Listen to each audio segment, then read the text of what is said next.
읽어보면 알 듯도 하고 모를 듯도 하고 그래서 때때로 좀 어렵게 느껴질 때가 있는 것 같습니다. 이제 우리 로마서도 거의 가운데 중간까지 왔는데요. 우리 참 내가 로마서 한 절 한 절을 뜯어 읽으면서 거기에서 은혜를 받는 것도 좋지만 지금 이 로마서 전체가 어떤 흐름 가운데 어떤 논리로 전개되고 있는지 참 저자가 말씀하려고 하는 의도가 무엇인지 그것을 파악해 보면 이 로마서가 그렇게 어려운 내용은 아니다 그런 생각을 하게 될 것 같습니다. 여러분 로마서 1장부터 3장까지 내용은 아주 간단하지 않았습니까? 이 세상에는 모든 사람이 죄인이라는 겁니다. 이방인도 죄인이고 유대인도 죄인입니다. 왜 이방인이 죄인이었습니까? 창조주가 있다는 거 틀림없이 알고 있는데 창조주를 섬기기는커녕 오히려 피조물을 하나님처럼 해도 섬기고 달도 섬기고 짐승도 섬기고 그래서 오히려 하나님을 욕되게 한 그것이 죄라는 거고 그리고 또 다른 사람을 막 비판하고 정죄하는데 사실은 가만히 뜯어보면 내가 다른 사람 너 그러면 돼 저러면 돼 비판하고 정죄하는 그 일을 나도 똑같이 하고 있는 걸 보니까 너 틀림없이 죄인이잖아. 그죠? 참 유대인들도 마찬가지라는 겁니다. 율법을 자랑하고 있지만 실제로는 그 율법이 명하고 있는 것을 자기 자신도 지키지 못하고 있으니까 그러니까 죄인이다. 그런 이야기죠. 이 세상에 죄인 아닌 사람이 아무도 없다는 것입니다. 그러니까 율법으로는 의롭게 될 길이 없습니다. 그래서 하나님께서 율법과 상관없는 하나님의 의를 준비를 하셨다는 거죠. 그것은 뭐냐면 하나님 당신께서 엄청난 희생의 대가를 치르셔서 그래서 하나님을 기대고 의지하는 믿음이 기대고 의지하는 거니까 기대고 의지하는 사람에게 의롭다고 인정해주는 겸손한 사람들을 의롭다고 인정해주는 참 그런 하나님의 의. 그래서 하나님 당신도 의롭고 왜냐하면 나의 희생을 통해서 은혜를 베푸시는 거니까. 그리고 하나님을 기대고 의지하는 사람도 하나님 앞에 겸손한 사람도 의롭다고 해주시는 그 하나님의 의가 나타났다는 거죠. 그러면서 로마서 3장에서 질문을 던집니다. 그렇다면 이 믿음으로 말미암는 의는 율법을 폐하는 것입니까? 그럴 수 없습니다. 오히려 율법을 완성합니다. 이렇게 하고 난 뒤에 지금은 이제 증명을 해나가는 겁니다. 그래서 로마서 4장은 뭐냐면 진짜 이게 율법에 의한 의가 아니라 믿음으로 참 찾아오는 의가 정말로 있는 거 맞습니까? 아브라함을 보세요. 아브라함은 율법이 없을 때 아닙니까? 아브라함이 할례조차 받기 전 아닙니까? 그런데 아브라함이 하나님을 믿으니까 그것을 의로 여기셨다고 말씀해 주지 않았습니까? 아브라함은 믿음으로 먼저 의롭게 되고 그 다음에 할례를 받았습니다. 그리고 다윗 보세요. 다윗과 같은 그런 엄청난 죄를 지은 사람이 고백하기를 정말 하나님의 그 용서를 받은 그 축복, 그래서 하나님의 용서로 하나님과 관계가 회복되는 그 은총을 참 이렇게 고백하고 있지 않습니까?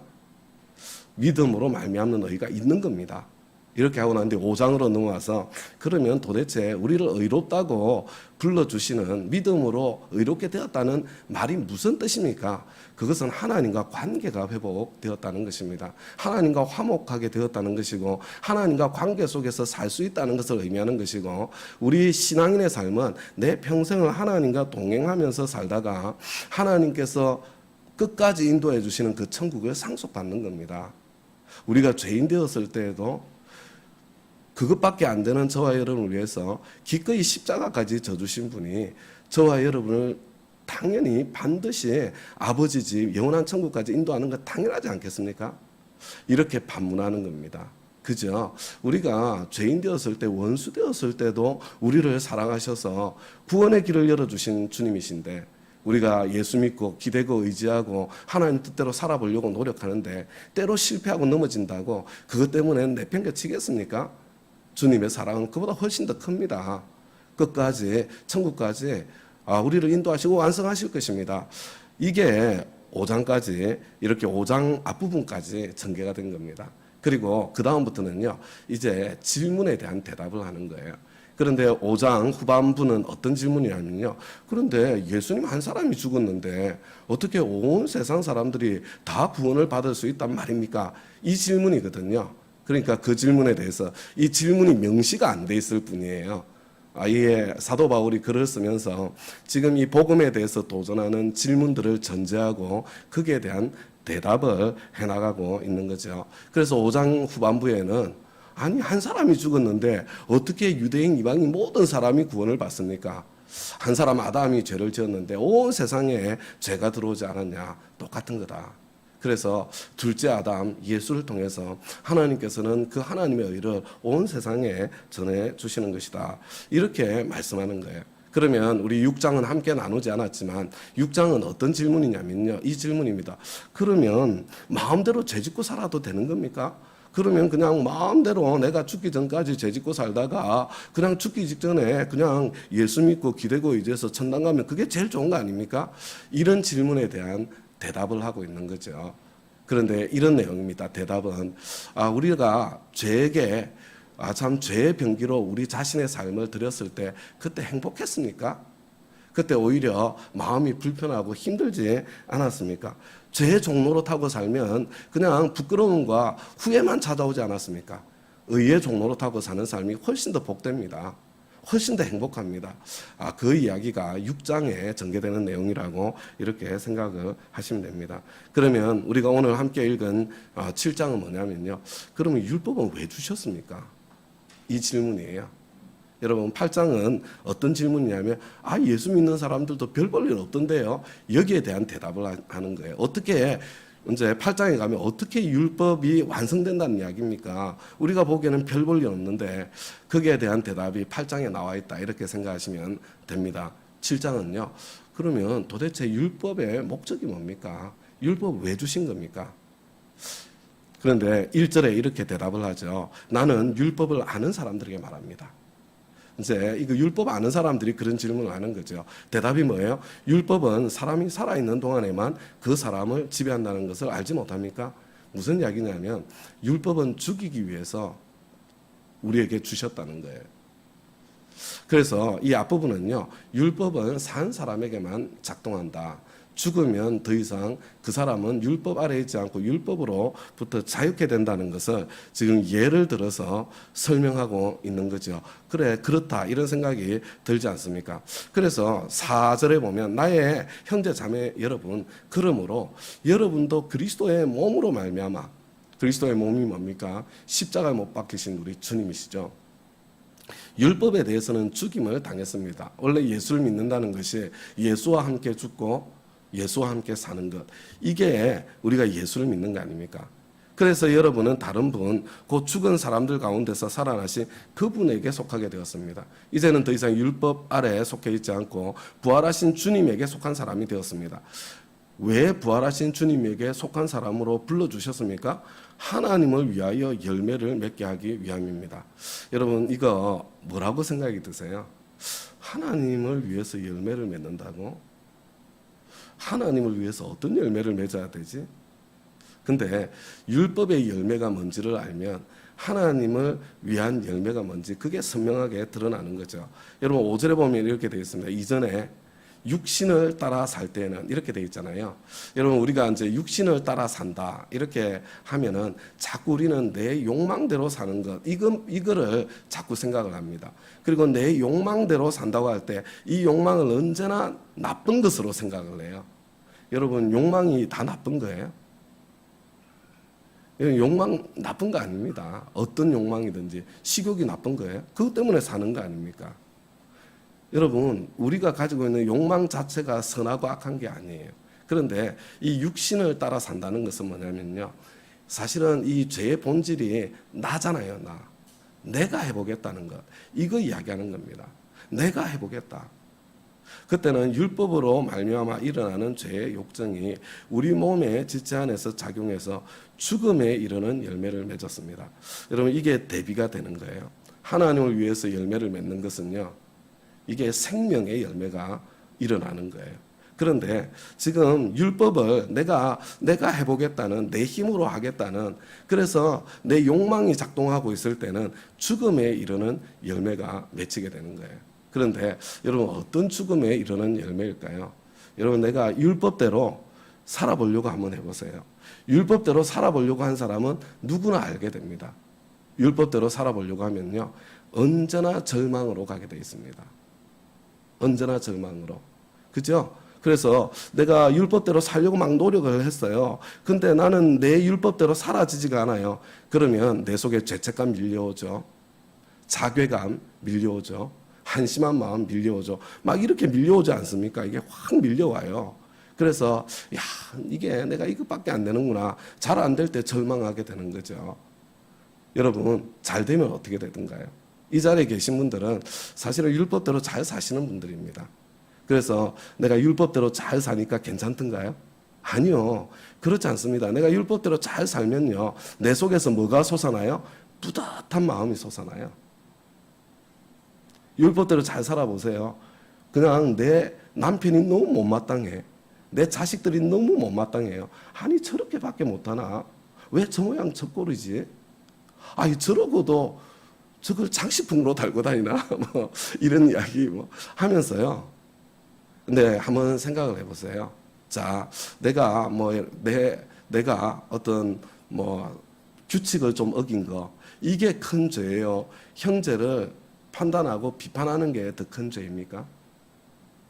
여러분, 그래서 내가 율법을 지키려고 노력하면 노력할수록 내 속에서 이 솟아나는, 내가 사소한 것들은 지키는 것처럼 보이지만 그 앞에 훨씬 더 큰 율법의 참 정신은 사랑에 있는데, 사랑은 사라지고 형제를 무시하고 판단하고 비판하고 그 위에 교만해지는, 사실은 죄의 중에 죄의 왕이 교만이거든요. 그래서 우리가 내가 한번 해보겠다. 그래서 내 열심으로, 내 열정으로, 내 욕망으로 있잖아요. 이거 하면 할수록 사실은 더 깊은 절망에 빠지게 되는 겁니다. 종교개혁을 한 마틴 루터가 저와 여러분보다 못한 삶을 살았겠습니까? 그렇지 않습니다. 이분은 수도사로서 정말 율법대로 살아보려고, 하나님의 법대로 살아보려고 그렇게 참 애썼던 사람이에요. 그런데 하면 할수록 더욱더 큰 절망에 빠지게 되는 거죠. 그래서 이게 7장 내일 본문이지만, 오라 나는 공고한 사람이로다. 누가 이 사망에, 막 바울이 있잖아요. 그냥 막 이런 죄 저런 죄 막 짓고 막 지내면서 나는 공고한 사람이로다. 아니에요. 율법의 의로는 흠이 없는 사람이었어요. 그런데 그 모양은 내가 율법을 지키는 것처럼 보이지만 내 속에서는 온갖 악한 것들이 다 솟아나니까 절망하고 탄식하는 거 아니겠어요? 우리가 육신을 따라 살 때 내가 참 왕이 되고 내가 주인이 되어서 내 힘으로 율법대로 한번 살아보겠다, 이렇게 결심했을 때 율법 때문에 오히려 일어나는, 내 속에 일어나는 죄의 욕망들이 있는 거예요. 율법이 무슨 이상한 욕망을 불러일으켰다고 생각하지 마세요. 그래서 지금 이 안타까운 마음이 여기에 담겨 있는 거예요. 그러나 지금은, 왜 지금이에요? 이게 내 힘으로 안 되는구나. 내 힘으로 안 되는 사람만 기대고 있자는 겁니다. 내 힘으로 안 된다는 절망을 통과한 겸손한 사람만 믿음의 세계에 들어가는 거예요. 우리를 올감했던 그것에 대하여 죽어서 율법이 나를 죽인 거예요. 나는 안 되는구나. 그래서 나는 죽어서 율법에서 풀려나게 되는 것입니다. 그래서 우리는 문자 영매인 낡은 정신으로 하나님을 섬기지 않고, 그래서 막 규칙 지키려고 애를 쓰는 그런 신앙생활을 하는 것이 아니라 성령이 주시는 새 정신으로, 이게 뭐예요? 하나님과 이 믿음으로 의롭게 되었다는 것의 본질이 하나님과 화해라고 그랬잖아요. 하나님과 동행이라고 하지 않았습니까? 하나님과의 관계라고 이야기를 했잖아요. 그래서 하나님과 사랑의 관계 속에 성령님께서 주시는, 하나님께서 야, 너 지금 한번 참아보는 게 어때? 성령님께서 내 마음속에 휙 들어온다니까요. 네, 주님. 그리고 한번 해보는 거. 여러분, 이게 성령이 주시는 새 정신으로 하나님을 섬기는 겁니다. 주님과 동행하면서 주님을 섬기는 거죠. 그러면 우리가 뭐라고 하겠습니까? 율법이 죄입니까? 아니요. 율법은 죄가 아닙니다. 율법은 사실은 내가 율법이 있기 전에도 나는 죄인이었는데 내 속에 교만이 얼마나 지독한지, 내 안에 탐심이 얼마나 지독한지, 내 안에 어떤 이 죄의 욕망이 얼마나 지독한지, 그걸 내가 율법이 오기 전에는 나 자신을 제대로 몰랐는데 율법을 지켜보려고 용을 쓰고 율법의 거울 앞에 서보니까 야, 내 안에 율법이 지금 말씀하고 있는 그 죄가 정말로 가득해 있구나. 그래서 전에는 율법이 없어서 내가 살아 있었는데 무슨 이거 살아 있다는 이야기는요. 자기가 얼마나 지독한 죄인인지 모른다는 이야기예요. 계명이 들어오니까 죄는 살아나고 그래 내가 정말 나는 하나님의 계명 앞에 설 때 정말 더러운 옷과 같구나. 그래서 나는 죽은 거예요. 죽은 거. 다른 말로 하면요. 절망의 자리에 들어간 거예요. 나를 생명으로 인도해야 할 그 계명이 오히려 나를 절망으로 인도한다는 것이 드러났습니다. 죄가 그 계명을 통하여 틈을 타서 나를 속이고 또 그 계명으로 나를 죽였습니다. 여러분 이 계명 앞에 자기가 죽어보지 못한 사람이 있잖아요. 정말 자기 내면을 볼 줄 몰라서 그래요. 규칙만 지키면 지켰다고 생각해서 그런 겁니다. 아니에요. 하나님 우리의 중심을 보지 않습니까? 계명 앞에 서면 죽는 겁니다. 그래서 결론이 뭐냐면 율법도 거룩하고 계명도 거룩하고 의롭고 선한 것입니다. 그런데 이 율법, 이 좋은 것을 왜 우리에게 주셨습니까? 죄를 죄로 드러나게 하려고. 계명을 방편으로 해서 죄를 극도로 죄답게 하려는 것. 내가 정말 하나님 앞에서는 죽을 수밖에 없는 그런 죄인이라는 것을 그것을 받아들이게 하는 복음으로 이끄는 몽학 선생으로 이 율법을 주셨다는 이야기죠. 그렇다면 여러분 되돌아가 가지고요. 이게 율법은 우리를 죽음에 이르는 열매를 절망에 빠지게 하는 열매를 그죠? 그러니까 뭐 실패하면 절망이요. 기껏해서 성공하면 어떻게 돼요? 그보다 더 큰 절망이에요. 형제를 향한 판단, 비난, 비판, 정죄. 그리고는 또 나도 똑같은 짓을 또 하거든요. 상황이 좋아서 안 했을 뿐이지 상황이 나빠지면 똑같은 짓을 하거든요. 그래서 더 큰 절망감, 자괴감. 너는 이중인격자야. 막 그런 고소.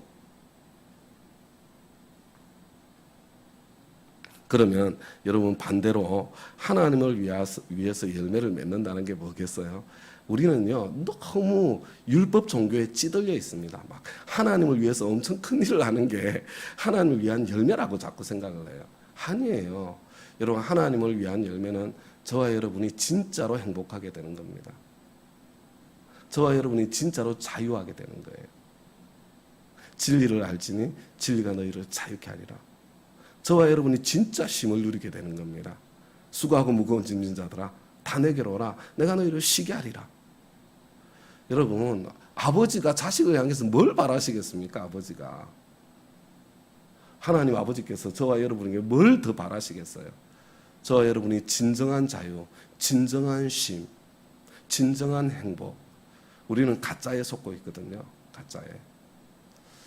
하나님을 위해서 열매를 맺는다는 거 다른 거 아니에요. 주님과 동행하면서 성령님과 함께 걸으면서 하나님께서 원래 인간을 창조하신 그 사랑이 많으신 사랑 그 자체이신 하나님께서 원래 인간을 창조할 때 저와 여러분에게 주시기를 원하셨던 그 선물의 열매가 맺히는 거죠. 맺히는 거. 그래서 그것을 위해서 여러 계명, 나의 행복을 위해서 주신 계명들이잖아요. 신명기 10장 13절. 그죠? 우리 한번 나 자신을 한번 이렇게 돌아볼 수 있기를 바랍니다. 혹시 여러분 내 마음속에 좀 형제가 좀 잘못하고 좀 부족하고 좀 이렇게 제대로 못하고 이럴 때 내 속에서 막 한심한 마음, 내 속에서 막 이렇게 판단하는 마음, 정죄하는 마음, 이게 사실은 그런 형제의 약함을 보면 내 속에서 즉각적으로 와야 될 게 있거든요. 감사해야죠. 왜냐하면 이건 내 힘으로 된 거 아니잖아요. 거의 대부분 유전자 아니에요? 하나님께 주신 선물 아닙니까? 하나님께서 나에게 더 많은 선물을 주셨구나. 주님 감사합니다.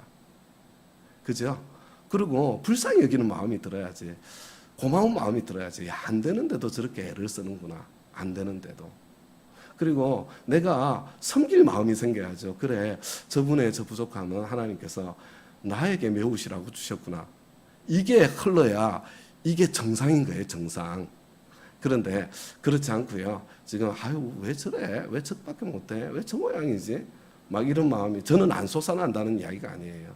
제 속에서 그런 마음이 솟아날 때 즉각적으로 또 깨닫는 거죠. 내가 죄인이라는 거. 그죠? 그래서 저와 여러분 자신을 하나님의 이 율법 앞에서 나 자신을 이렇게 죽으면 자유케 되는 겁니다. 죽으면. 그래서 우리 하나님 앞에 나의 내면을 이렇게 잘 돌아보고 내가 철저한 절망의 자리에 도달했다면 큰 축복입니다. 큰 축복. 그리고 그 절망을 정말로 하나님을 기대고 의지하는 믿음으로 바꾸어 주시고, 그래서 저와 여러분의 삶 가운데 주님께서 주시는 하나님을 위해서 맺히는 열매, 여러분 내가 정말 자유케 되고, 내가 자유로워야 형제를 풀어줄 수 있습니다. 형제를 내 안에 예수의 보혈이 흘러야 형제에게 나를 통해서 예수의 보혈이 흘러갈 수 있는 거예요. 그런 저와 여러분의 그 인생 발걸음, 신앙생활이 좀 행복했으면 좋겠습니다. 무거운 짐이 아니라, 괴로움이 아니라, 그게 훨씬 더 강해집니다. 나중에 이렇게 그 걸음으로 가면 그런 복음의 풍성한 열매가 저와 여러분의 인생에, 우리 다운 교회의 신앙의 발걸음에 넉넉하게 넘치게 맺히게 되기를 우리 주님의 이름으로 축원합니다. 우리 말씀의 응답에 잠깐 기도하고 개인 기도 시간 갖도록 하겠습니다. 하나님 아버지,